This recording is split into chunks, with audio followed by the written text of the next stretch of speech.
Hello प्रिय विद्यार्थी। तो ये हम लोग के इतिहास सीरीज का ये दूसरा वीडियो है जिसमें हम लोग चैप्टर 2 को पढ़ेंगे और इसमें महत्वपूर्ण ऑब्जेक्टिव और उसके ट्रिक्स होंगे और प्रीवियस ईयर क्वेश्चन ये सभी के सभी हैं। ठीक है, और इसे हम आपको डायरेक्टली याद करा देंगे और इससे संबंधित जो भी फैक्ट बनते हैं वो आपको याद करवा देंगे। तो इसका बेटे ऑब्जेक्टिव में आप देख सकते हैं यहाँ 20 के बाद से किस तरह रहा है। 20 तक तो कम था, 21 में देखो, 22 में देखो, 23, 24, 25 में देखो काफी बढ़ा है। यहाँ से भी एक दीर्घ उत्तरीय क्वेश्चन कंफर्म रहेगा, तो इसलिए इसके दीर्घ उत्तरीय को इग्नोर नहीं किया जा सकता है। ना ज्यादा तो कम से कम क्वेश्चन बैंक वाले दीर्घ उत्तरीय सभी कर लेना है। ठीक है, यहाँ लघु उत्तरीय का भी वेटेज देख लो। ये लघु उत्तरीय भी इसके किसी भी पार्ट को स्किप नहीं किया जा सकता है, इग्नोर नहीं किया जा सकता है, अदरवाइज एग्जाम में जो है प्रॉब्लम हो जाएगा। यहाँ पे आप देखें कुछ फैक्ट्स हैं। मौर्य वंश का संस्थापक शासक चंद्रगुप्त मौर्य को माना जाता है। इन्हीं के पोता थे अशोक। इस वंश का सबसे प्रसिद्ध शासक अशोक था। यह बौद्ध धर्मावलंबी था। भारत के विभिन्न क्षेत्रों में अशोककालीन विभिन्न पुरस्कार अभिलेख प्राप्त हुए हैं। इस वंश का अंतिम शासक बृहद्रथ था और कुषाण वंश का सर्वप्रथम शासक कनिष्क था, जिसे 78 ईस्वी में शक संवत की शुरुआत की थी। ठीक है, इसी समय इनका जो है राजारोहण हुआ था और यहीं से एक दूसरी जो है संवत चली। गुप्त वंश का संस्थापक श्रीगुप्त को माना जाता है।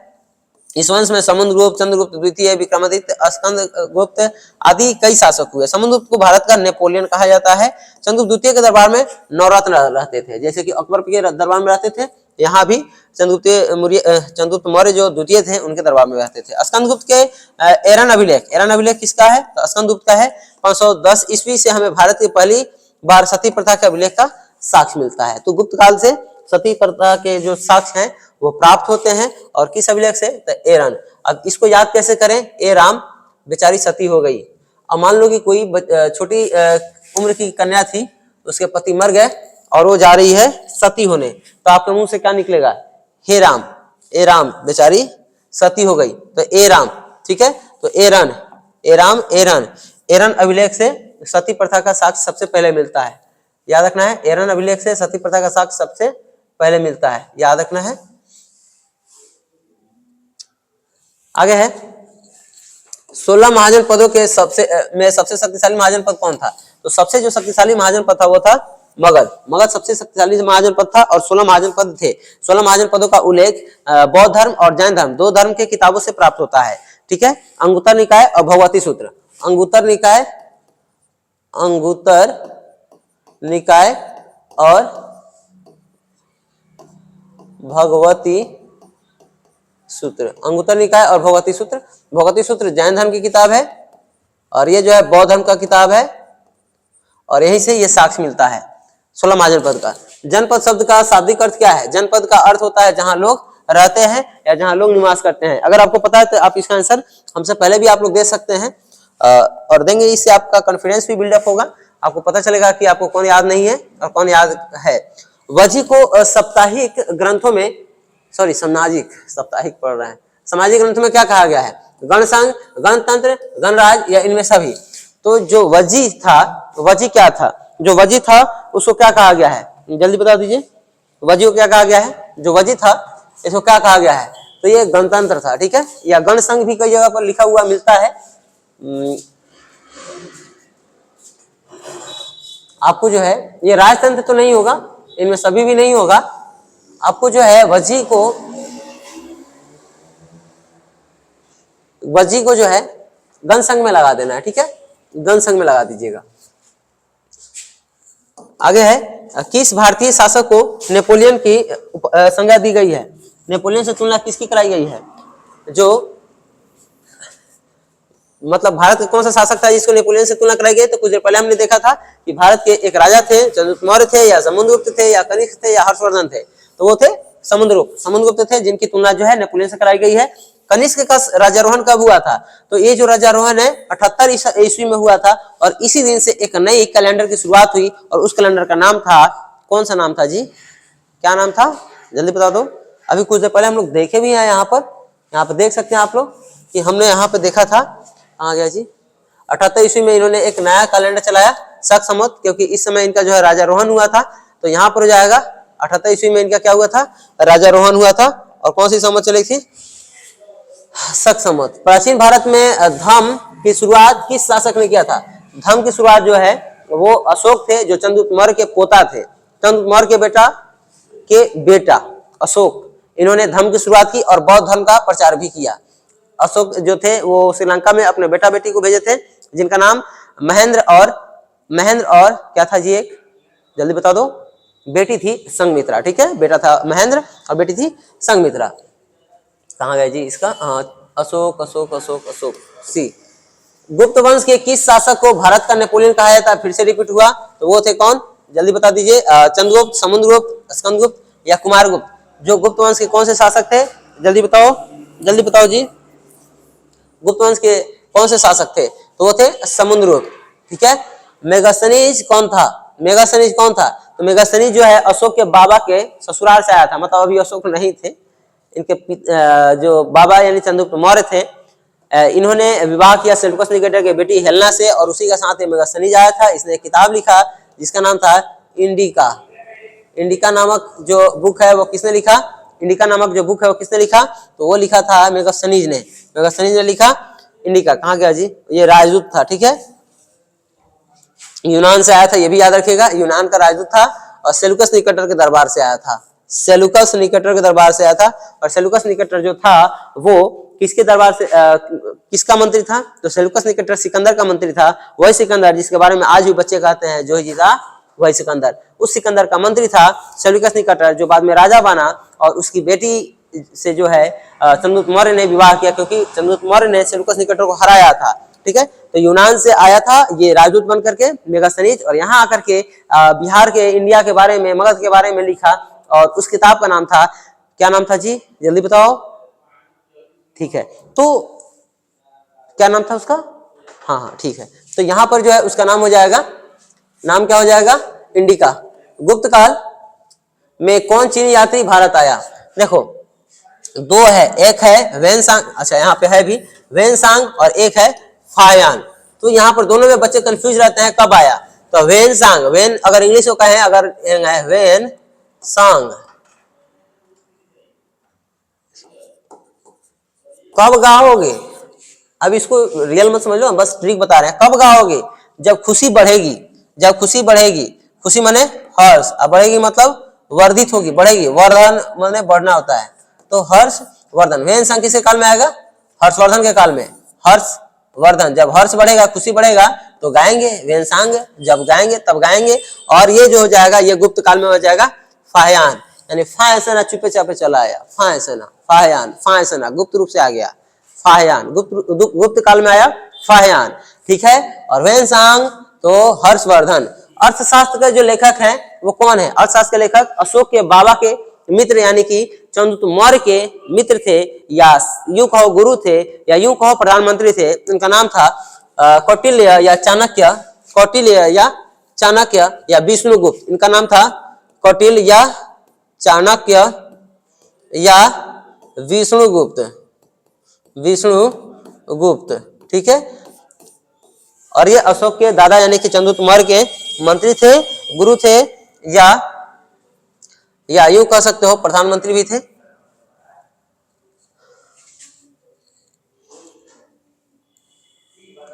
आगे है, अशोक का संबंध किस वंश से है, अशोक जो है बार बार बता रहे हैं, इनके बाबा जो थे चंद्रगुप्त मौर्य थे, तो ये जो है कौन से वंश से हो जाएंगे, मौर्य वंश से हो जाएंगे। बार बार इनके बाबा का नाम इसलिए ले रहे थे ताकि आपको ये क्वेश्चन याद करा सके। मेगास्थनीज भारत में किसके दरबार में आया था, मेगास्थनीज अशोक के बाबा के ससुराल से आया था, तो अशोक के बाबा के दरबार में आएगा। और बार बार बता रहे अशोक के बाबा जो थे वो मौर्य थे, कहाँ गए जी मौर्य, तो चंद्रगुप्त मौर्य हो जाएंगे। 30 है, प्रयाग प्रशस्ति का संबंध किस गुप्त शासक से है, प्रयाग प्रशस्ति, जो प्रयाग प्रशस्ति है उसके वह किस शासक के बारे में है, चंद्रगुप्त प्रथम, स्कंदगुप्त, समुद्रगुप्त या चंद्रगुप्त विक्रमादित्य। तो प्रयाग प्रशस्ति जो है, प्रयाग प्रशस्ति किस नंबर का आंसर बताओ, किस राजा से संबंधित है, जो प्रयाग प्रशस्ति है वो किस राजा से संबंधित है, जल्दी बताओ, जो 30 नंबर का बताओ, जो प्रयाग प्रशस्ति है। हाँ चलो 30 का ठीक है, 30 का आप लोग सही बता रहे हैं, 30 का हो जाएगा यहाँ पर समुद्रगुप्त, बी नंबर, 30 का बी हो जाएगा। 31 है, किस शासक को प्रियदर्शी कहा गया है, ये शासक को लोग नहीं कहा, शासक ने खुद के लिए नाम रख लिया, प्रियनाम प्रियदर्शी, यानी देवताओं का प्रिय अशोक। तो ये कौन था, अशोक। ठीक है, अशोक जो थे वो बाईफेस उतने स्मार्ट नहीं थे, जिसकी वजह से उनके जो पिता थे वो उनको डिसलाइक करते थे, और इस वजह से इन्होंने ये नाम अपने बाद में रखा। जब इनके हाथ में पावर आई, सत्ता आई, इन्होंने अपना नाम रखा प्रियदर्शी अशोक। ठीक है। धम्म महामात्रों की नियुक्ति किसने की? यानी धम्म के प्रचार के लिए महामात्र, यानी कि उसके लिए मंत्री, अलग से मंत्री नियुक्त किए धम्म के प्रचार के लिए। और ये राजा कौन थे? तो अशोक थे। धम्म के प्रचार करने वाले अशोक थे, धम्म महामात्र की नियुक्ति करने वाले अशोक थे। पूछेगा कि धम्म महामात्र का क्या कार्य था? तो धम्म की प्रचार करना, धम्म के बारे में लोगों को बताना, उसके नियम के बारे में लोगों को बताना, उसे फैलाना। प्राचीन भारत में धम्म की शुरुआत किस शासक ने किया था? तो यहाँ पर फिर हो जाएंगे अशोक महोदय। ठीक है। महाभाष्य के लेखक कौन है? महाभाष्य के लेखक कौन है जी? कौटिल्य है, कालिदास है, हरिशन है या पतंजलि है? तो जल्दी से बता दो 34 का क्या होगा? 34 का क्या होगा? तो ये जो महाभाष्य है वो उसके लेखक हैं पतंजलि। योग सूत्र के संस्थापक अगर पूछे, योग सूत्र के संस्थापक, तो यही हो जाएंगे। योग सूत्र के जो संस्थापक हैं वो पतंजलि हो जाएंगे। इसलिए आज देखिएगा बाबा रामदेव जिन्होंने योग संस्था खोली थी, खोली है भी मतलब, तो उसका नाम इन्होंने क्या रखा है? पतंजलि रखा है। तो ऋषि पतंजलि के नाम पर रखा है। ठीक है। वीणा बजाते हुए किस शासक को दिखाया गया है? तो ये थे समुद्रगुप्त, जिसके मन में समुद्र की भांति लहरें उठ रही थी, समुद्र के भांति राग था, समुद्र के भांति म्यूजिक थी। तो ये हो जाएंगे समुद्रगुप्त। कहाँ गए समुद्रगुप्त? समुद्रगुप्त यहाँ पर है, डी नंबर, समुद्रगुप्त हो जाएंगे। फाहियान कौन था? तो फाहियान और वेनसांग, वेनसांग और फाहियान, ये दोनों के दोनों चीन से आने वाले एक क्या थे? नाविक थे, चिकित्सक थे, चीनी तीर्थयात्री थे, सेनापति थे। तो ये बौद्ध धर्म से संबंधित थे और यहाँ पे घूमने आए थे, बौद्ध धर्म के चीजों को देखने आए थे, एक्सप्लोर करने आए थे चीजों को। ठीक है। और लेखों को खोजने आए थे। तो ये चीनी तीर्थयात्री थे, याद रखना है। वेनसांग और फाहियान दोनों कहां से आए थे? चीन से आए थे। कौटिल्य ने किस ग्रंथ की रचना की? ग्रंथी नहीं बाबू, ग्रंथ। कौटिल्य ने कौन सा ग्रंथ लिखा था? कुछ देर पहले हम लोगों ने देखा था, कौटिल्य ने अर्थशास्त्र नामक रचना लिखी थी। कौटिल्य जिनका नाम विष्णुगुप्त भी है और चाणक्य भी है। तो यहाँ पे क्या हो जाएगा? कहाँ गया? अर्थशास्त्र, अर्थशास्त्र हो जाएगा। कादम्बरी, एक ही क्वेश्चन को देख रहे हैं, बार बार रिपीट किया है, ध्यान से सुनते चलिए और आपको याद होते जाएगा। और कल ले निश्चित तौर पर इतना से ही आपके एग्जाम में रहेगा। कादम्बरी के लेखक कौन है? 100 में 100 की बात नहीं कर रहे बाबू, 100 में 50 की बात कर रहे हैं। 50 तो आपके एग्जाम में आज वाले वीडियो से ही रहेगा। ठीक है। कादम्बरी के लेखक कौन है? कालिदास है, कौटिल्य है, बाणभट्ट है कि अशोक घोष है? कादम्बरी के लेखक 38 का बताइए जल्दी से। 38 का क्या होगा? जो कादम्बरी है। ठीक है। कादम्बरी, अब चलो इसको याद करते हैं। कादम्बरी यानी मान लो कदम का पेड़ है कादम्बरी, और आप चाह रहे हैं कि हम उसे पाए, उसे तोड़े, तो कदम का पेड़ डाउन नहीं होता है, वो काफी हाइट पर होता है। तो आप क्या करेंगे? उसको लेंगे बाण लेकर के और छोड़ेंगे, तो जाकर के बाण लगेगा कदम में और वो गिरेगा। कदम्बगिरी कब? जब बाण लगी तब, भट्ट से ना गिर जाए, कहेंगे बाण लगी तब। तो कदम्बरी की रचना है। कदम्बरी किसकी रचना है? तो बाणभट्ट की रचना है। याद रखना है। 38 का क्या होगा? 38 का जल्दी से, अब तो हो ही गया, 38 का हो जाएगा बाणभट्ट। कदम्बरी किसकी रचना है? बाणभट्ट की है। कदम्बरी किसकी रचना है? बाणभट्ट की है। 39 से किस ग्रंथ में 16 महाजन पदों का उल्लेख मिलता है? 16 महाजन पदों का उल्लेख हमने पहले बताया है, बौद्ध और जैन दोनों ही ग्रंथ के किताबों में मिलता है। बौद्ध और जैन दोनों ही ग्रंथ के किताबों में मिलता है, जिसमें एक का नाम अंगुत्तर निकाय है, दूसरे का नाम भगवती सूत्र है। तो अब याद कैसे रखें? तो याद रखिएगा, बौद्ध धर्म का अंगुत्तर निकाय हो जाएगा और जैन धर्म का भगवती सूत्र हो जाएगा। ठीक है। भगवती सूत्र जैन धर्म, भगवती सूत्र जैन धर्म और अंगुत्तर निकाय बौद्ध धर्म। ठीक है। आगे है, ये दोनों हो जाएगा जी, दोनों हो जाएगा। कौशल महाजन पद किस नदी के किनारे स्थित है? कौशल गंगा के किनारे है, यमुना किनारे है, सरयू किनारे है या गंडक किनारे है? कौशल का बता दो कहाँ है ये? कौशल कहाँ है? कौशल जो है, कौशल कौशल जो है वो सरयू के किनारे है। कौशल सरयू के किनारे है। जो कौशल महाजन पद है वो सरयू नदी के किनारे है। याद रखना है, कौशल महाजन पद सरयू नदी के किनारे है। इसके लिए ट्रिक हो सकता है, इसके लिए ट्रिक छोड़ो, नहीं जुड़ रहा है। इंद्रप्रस्थ किस महाजन पद की राजधानी थी? इंद्रप्रस्थ अंग की राजधानी थी। अंग का हो जाएगा चंपा। अंग तुम्हारा चंपा की तरह है, ये प्रशंसा है, तो अंग हो जाएगा चंपा। उसके बाद में मगध का हो जाएगा पाटलिपुत्र या पटना। पाटलिपुत्र या पटना। ठीक है, अब बचा कौशल और कुरु। कौशल और कुरु वाला क्षेत्र याद होगा आपको, कुरुक्षेत्र, जहां पे महाभारत की लड़ाई लड़ी गई थी और ये लड़ाई लगभग 18 दिनों तक चली थी। तो यहां बता दो जल्दी से, इन दोनों में कौन सा हो जाएगा? 41 का बता दो तो जल्दी से, 41 का बता दो। 41 का हो जाएगा कुरु, तो कुरु की राजधानी हो जाएगी इंद्रप्रस्थ। अब इसको देखो कैसे याद करेंगे, ट्रिक है इसका, आसान, बहुत आसान। इंद्रप्रस्थ, प्रस्थ माने होता है हराना। हे इंद्र प्रस्थ करो, हराओ कहां? कुरु के क्षेत्र में। आपको याद होगा इंद्र के पुत्र थे, इंद्र के पुत्र कौन थे? तो इंद्र के पुत्र थे अर्जुन, इंद्र के पुत्र अर्जुन थे, महाभारत देखे होगे सब। और सूर्य के पुत्र कौन थे? जो सूर्य थे, सूर्य के पुत्र थे कर्ण। ठीक है, और सभी लोग अर्जुन को यानी कि इंद्र के पुत्र को के जीतने की सब कोई उम्मीद कर रहा था और आशा कर रहा था।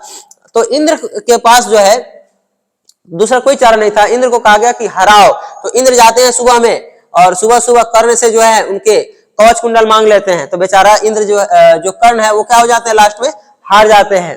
तो हराने की बात, परास्त करने की बात, इंद्र किसको परास्त करते हैं? तो कर्ण को। और कहां के युद्ध, कहां किस युद्ध में? तो महाभारत के युद्ध में। और महाभारत का युद्ध कहां हुआ था? तो कुरुक्षेत्र में हुआ था। कितने दिनों के लिए हुआ था? तो 18 दिनों के लिए हुआ था। अगर आपको ये बात और ये कहानी याद रहेगा तो क्लास में इससे भी और इसके आगे आने वाले चैप्टर से भी 2-3 ऑब्जेक्टिव आसानी से बना लेंगे। तो इंद्र प्रस्थ करो, किसको? कर्ण को। कहां? तो कुरु के क्षेत्र में।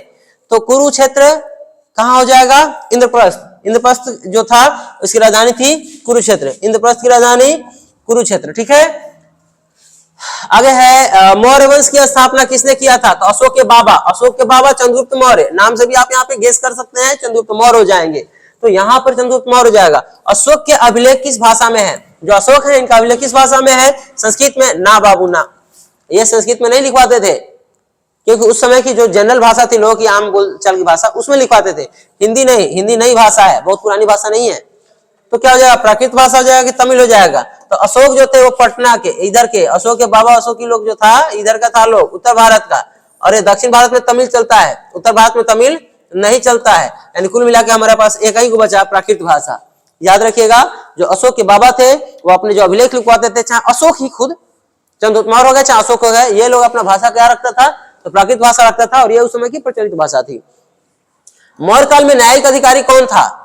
रजुक था, दंडपाल था, दुर्गपाल था कि शनिधाता था? यहाँ पर मौर्य काल में न्यायिक अधिकारी के बारे में पूछ रहा है और VVI क्वेश्चन है, ये आपसे पूछा जाएगा। याद रखिएगा, जो न्यायिक अधिकारी होता था वो रजुक होता था। ठीक है, ये पुलिस वगैरह वाले पोस्ट होते थे, ये गार्डिंग का काम होता था, जो दुर्ग बोले तो बाउंड्री का गार्डिंग करता था। सुदर्शन झील का जीर्णोद्धार करने वाला राजा कौन था? रुद्रदामन काल का। सुदर्शन झील का जीर्णोद्धार करने वाले शासक राजा रुद्रदामन का काल कब था? तो जो रुद्रदामन थे, रुद्रदामन जो राजा थे, इन्होंने सुदर्शन झील की मरम्मत करवाई थी। और ये कब के हैं? तो पहली शताब्दी ईस्वी के, दूसरी शताब्दी ईस्वी के, चौथी शताब्दी, तीसरी शताब्दी। पहली शताब्दी, दूसरी शताब्दी, तीसरी, चौथी, कौन सी शताब्दी को हो जाएंगे? 45 का बता दो तो हो जाएंगे ये दूसरी शताब्दी के। जो रुद्रदामन थे वो दूसरी शताब्दी इसके हो जाएंगे। 46 देखो, बहुत ज्यादा क्वेश्चन नहीं है, बस अब खत्म होने वाला है। 5वीं सदी का मंदसौर अभिलेख, जिसमें रेशम के बुनकरों के एक का वर्णन मिलता है, कहां से मिला है? 5वीं सदी का एक मंदसौर अभिलेख, 5वीं शताब्दी में मंदसौर अभिलेख मिला है। मंदसौर अभिलेख का काल था 5वीं शताब्दी। और ये जो है कहां मिला है? राजस्थान में मिला है, या आपके मगध में मिला, मध्य प्रदेश में मिला है, कर्नाटक में मिला है, या गुजरात में मिला है? जल्दी बता दो। 46 में बताओ जी, 46 में बताओ तो जल्दी से। तो मंदसौर क्या कर रहा है? मंदसौर, मंद में, मध्य में, मंदसौर, मध्यसौर, मध्य में, मंद में, मध्य में। नाम जल्दी लग रहा है ना? मंदसौर, मंदसौर मध्य में, तो मध्य प्रदेश, मंदसौर मध्य प्रदेश, मंदसौर मध्य प्रदेश। हरिसेन ने प्रयाग प्रशस्ति अभिलेख किस शासक की प्रशंसा में की है?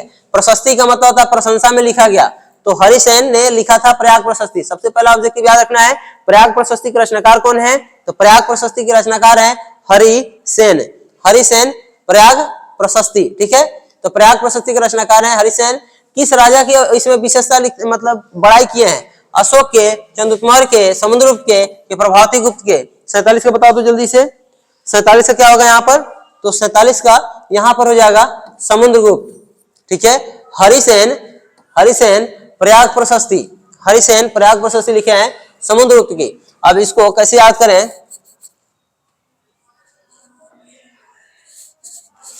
देखो, जो अभिलेख होते थे वो किस चीज पर लिखे जाते थे? तो पत्थर पर। अभिलेख होते थे किस पे लिखे जाते थे? पत्थर पर। ठीक है, और हरि का नाम लेकर के पत्थर फेंका गया समुद्र में, समुद्र में, तो वो क्या हुआ? तो एकदम तैरने लगा। राम जी जब गए थे समुद्र किनारे, हरि के जो रूप थे वो गए थे समुद्र किनारे, तो उनका नाम लिख करके पत्थर को, अभिलेख को फेंका गया समुद्र में, तो वो तैरने लगा। तो हरिसेन समुद्रगुप्त, हरिसेन ने लिखा प्रयाग प्रशस्ति किसके बारे में? समुद्रगुप्त के बारे में। हरिसेन ने लिखा प्रयाग प्रशस्ति समुद्रगुप्त के बारे में। हरिसेन ने लिखा प्रयाग प्रशस्ति समुद्रगुप्त के बारे में। गौतमी पुत्र सतकर्णी का संबंध किस राजवंश से है? सातवाहन हो जाएगा, कुषाण हो जाएगा, कौरव हो जाएगा कि शुंग हो जाएगा? देखो, सतकर्णी जो है वो पुलवामी जो है ये किस वंश से थे? गौतमी पुत्र सतकर्णी, पुलवामी, ये लोग किस वंश से थे? 48 का बता दो। तो ये हो जाएंगे सतवाहन वंश से। ये जो थे सतवाहन वंश के थे। तमिल संगम साहित्य में वेलार किसे कहा जाता था? वेलार किसको कहते थे? किसान को, बड़े जमींदार को, हलवाह को कि दास को? जो 49 है इसका आंसर क्या होगा? 49 का बता दो। 49 जो है बड़े जमींदार को वेलार कहते थे। ठीक है, उज्जैनी किस महाजन पद की राजधानी थी? उज्जैनी किस महाजन पद की राजधानी थी? 50 का बताओ अब जल्दी से, बस ज्यादा नहीं, चार मुश्किल से अब 4 क्वेश्चन बाकी है, 3-4 क्वेश्चन। 50 बता दो, 50 बता दो। उज्जैनी किस महाजन पद की राजधानी? तो अवंती का। देखो, इसको कैसे याद करोगे? उज्जैनी, मान लो कि कोई बच्चा है, आप उसको एक छोटे से जगह में बंद कर दिए हैं उसके सेफ्टी के लिए, और कहें कि हम आवतनी, तो वो क्या कह रहा है? उज्जैनी, उज्जैनी। तो आप उसको दिलासा देने के लिए क्या कह रहे हैं? कि आवतानी। उज्जैनी का राजधानी कहाँ था? अवंती।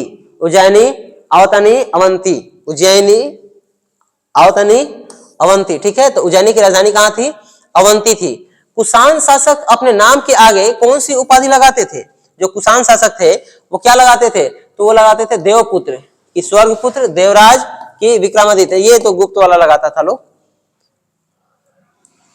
देवराज या स्वर्गपुत्र या देवपुत्र। 51 का जल्दी बताओ तो, 51 का बता दो। तो 51 का हो जाएगा देवपुत्र लगाते थे। ठीक है, उसके बाद में है 52 नंबर क्वेश्चन। 52 नंबर है, बौद्ध और जैन ग्रंथों में महाजन पद की संख्या कितनी बताई गई है बाबू? तो 16। धर्म महामात का क्या काम था? तो धर्म का प्रचार करना, धर्म का व्याख्या करना। राजस्व संग्रह नहीं, मंदिर निर्माण नहीं, धर्म का प्रचार, बस। ठीक है, अब मिलते हैं अगले वीडियो में, तब तक के लिए धन्यवाद।